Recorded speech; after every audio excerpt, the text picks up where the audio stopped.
Hi, it's Chris Watkin here, and I'm with Paul Davies, who's an estate agent who's famous for being one of the four horsemen of the apocalypse. Still can't say that word.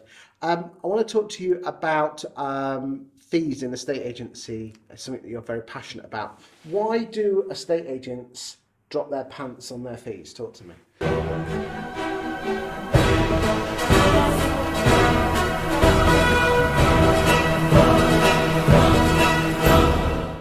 I think it's the fear of losing the instruction, and when reality is like, especially in current market, is there's only so many hours in the day. So it's like, actually, if you warrant that fee, then you shouldn't shy away from it. It's if you're going to give that good service and make that customers sort of receive more money for their house and have a better experience, you've earned that fee. Okay.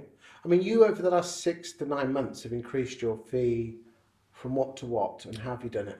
Yeah, I don't mind saying so. We started at 0.75% for a few years when we were starting out. We were only 5 years old, and I think last year, or even beginning of this year, we moved to 0.99%, or last year, and then since after COVID, where we're struggling to keep up with demand, so we increased our fees to between 1.25% and 1.5% based on the package they were taking, and it's not lost us any business, absolutely. And in all honesty, it's like, we've had people ring up and say, what are your fees? And just say that if you're going on based on fees, we're not the agency for you. But we've certainly increased them. So if someone rings you up and say, what are your fees? And you say, we're not, if you base it on fees, do you lose that much business? Well, no, that's the thing, because they're just going to find the cheapest one anyway, and you can't all be the cheapest. So you turn away some of them, but do you actually say, well, let us come out and we'll tell you what the fee is? If they say, no, come on, I need to know what your fee is, will you ever say it over the phone? Oh, absolutely. Yeah. We have it on our website. We are completely transparent, and I think this is when I set up the business. One of the research was people didn't like the lack of transparency with estate agencies, so we very much say what our terms and conditions are on our website. If somebody phones us up, we will tell them what our fees are. So if someone says, oh, that sounds odd to me, I can get it cheaper, what do you say to that? We obviously be polite as possible, but it's just, it's what value are they going to bring? And I always say, like, the cheapest agent is the one that gets you the most money after the whole sort of experience. So, without picking on a large purple an estate agency, we sometimes help with our clients with onward negotiation. But of course, there's no agent there to sort of negotiate the offers that come in. So we help one of our clients negotiate £30,000 off their onward property. They love that property and they'd have paid the full price, but there was just no one there to sort of deal with it at the end of it.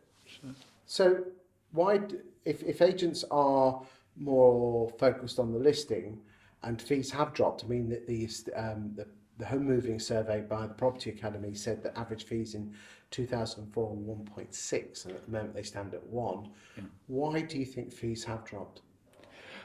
Well, it is a very competitive market. I think since 2010, isn't the amount of estate agencies increased by 50% or something? Yeah, I think the number of agents in 2008 were 9,500, and today it presently stands at about 19,000. Yeah, so it's over doubled. So there's more people getting less of a pie. Although there's more houses than there's ever been, people are moving less frequently. They are. I mean, to give you some numbers, I think in 2008, 2004, 1.8 million houses sold. Yeah.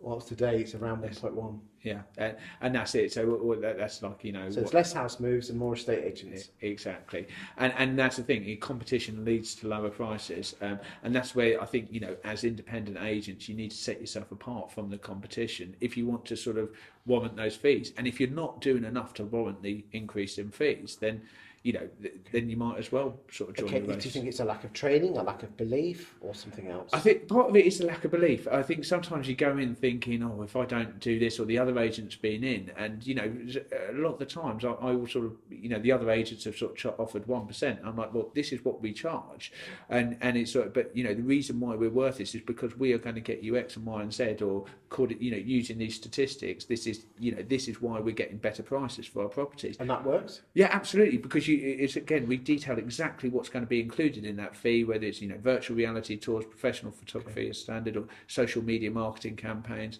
and we detail exactly what's going to be involved. And if they can see the value in that, they'll pay it. But if the customer can't see the value in that, then you've not done your job to sell that value.